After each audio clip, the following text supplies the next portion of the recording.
Hi, JT here with Space Candy Medical. I thought that I would do a quick review on the Galaxy Grow Amp Select-A-Watt 1000 watt version, the 240, 120 volt version.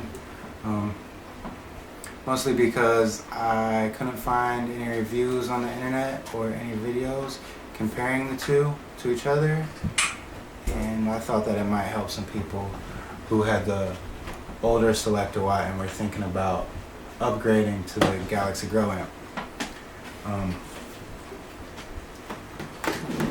I got one of my older 1000 watt Select-A-Watt ballast out to compare the two. Now the main difference between these two, as far as functionality and features, is the only difference I could really find other than design is that the Grow Amp has a slow ignition system, and it's supposed to be better on lamp life, more stable on your bulbs, and get you a longer life out of your bulbs. And which really was the main reason I went with the Grow Amp when I got the new ballast, because I'm constantly changing bulbs, and they blow out and get dim, and you have to replace them 1.5, 2 times a year. So I thought it would be a big plus, if I got this, and even if my bulbs just lasted twice as long, I'd save a lot of money. Okay, so the first thing I noticed was it came in a nice little box. Looks like this. Has a handle, and anybody who knows who has one of these, now they just come in a square box. I think this would be a lot more convenient for to carry into your grow, especially if you had to carry 6, 8, 10 of them in. It'd be a lot easier and maybe less conspicuous. Now, the first thing I noticed when I opened it, which really concerned me, well, the first thing I noticed was that it was a lot wider and narrower than the traditional Select-A-Watt ballast. And the second thing I noticed when I picked it up was there was a screw rattling around on the inside.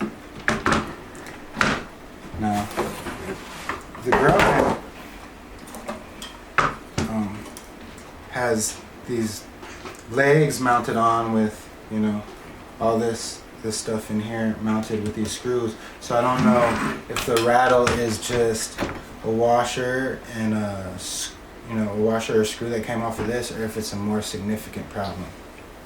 Now, the first thing I thought was, it looks kind of juvenile, like all the legs. The legs was a good idea, but all this in the middle, this seems kind of unnecessary, like pageantry or something. Like, basically like it's marketed towards younger growers. But I think a serious grower understands that it's just for looks, and anything that's not needed, I think, is just something else that could go wrong. Also, I think if I would have designed it, I would have made the legs just a little longer so that you could get a little more space between the bottom of that Grow Amp and whatever you mounted it to for airflow, keep it cooler. But it does stay really cool, and it runs really quiet. It's probably half as quiet as the traditional Select-A-Watt. I mean, half as loud. Which really to me is not an issue, because in the grow room setting, you're gonna have fans and ventilation and stuff that's going to be loud, and that's going to be a lot louder than the fan that runs inside of these ballasts. Now, being said, I thought it looked okay, it looked kind of cool, and it looked different and wider. So I wasn't sure, I kind of liked the way it looked, but I wasn't sure about it, because I'm kind of partial to these. They look functional and sturdy and solid, and I can't say as much for this with all these screws and this pretty little play and, you know, all that type of stuff going on. But that really wasn't an issue to me. The issue was how well it would work in the grow room. And all I had when I first got it was 600 watt bulbs because I recently had suffered a problem and lost all my ballast and my bulbs and my ventilation fans. So I was what I was doing was basically starting from scratch with the equipment. So I decided to go with this because of the lamp life. It was the only reason that I went with it. I paid probably $50 more than I would have for the traditional ones.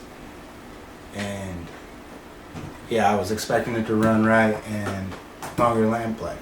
Now it does start up really slow, and it seems like that would be a big plus for your lamp life, and that's what I was looking for.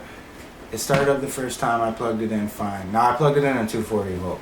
I didn't use a 120 cord at all, so I only run 240. But when I plugged it in and started it up,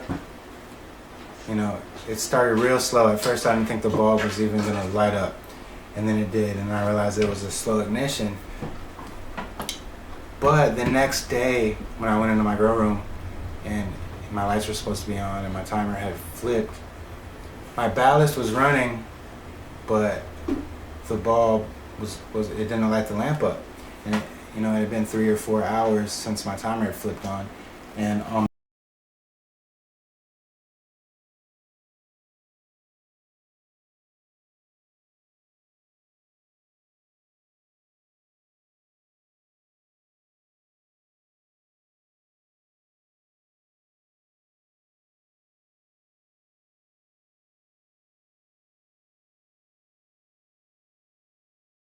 there when your lights flip on and everything's automated.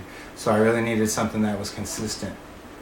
So I ended up having to, that's what I'm doing right now today. I'm going to send this one back, and I ended up going back to the older traditional Select-A-Watt ballast, mostly because I need consistency and I need it to work every time without fail. Now this, it would really be beneficial if it had worked as it's supposed to because of the lamp life, because these ones do burn through the lamps pretty fast, or as fast as probably any other standard e-ballast out there. But really, to me, there was no consistency.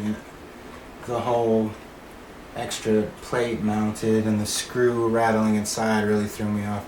So I think I'm going to be sticking with the Galaxy Select-A-Watts until they get the bugs worked out of this, or I find out for sure that I received a defective ballast rather than just an inferior design. So I just wanted to make a quick review and let you know some of my experiences, and tell you a little bit about the Galaxy Grow Amp. So that was my experience, and I hope that helped you guys out. Thank you.